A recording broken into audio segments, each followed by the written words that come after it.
স্ত্রীর উপরে স্বামীর দায়িত্ব কর্তব্য সম্পর্কে বলুন।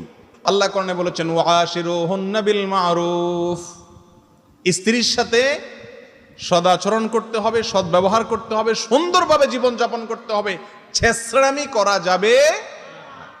নবীজি বলেছেন খাইরুকুম খাইরুকুম লিআহলিহি ওয়া আনা খাইরুকুম লিআহলি, তোমাদের মধ্যে এই যে আমরা অনেকগুলো লোক আজকে একত্র হইছি, আমাদের মধ্যে সবচেয়ে ভালো আল্লাহর কাছে ওই লোকটা যেই লোকটা তার বউয়ের কাছে ভালো।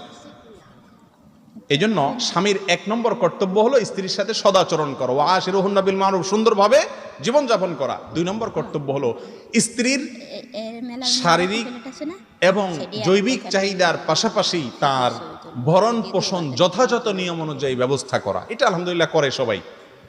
তৃতীয়ত স্ত্রীর প্রতি তার করণীয় হলো তাকে দ্বীন শিক্ষা দেওয়া, আল্লাহ এবং তার রাসূলের পথে চলতে সাহায্য করা।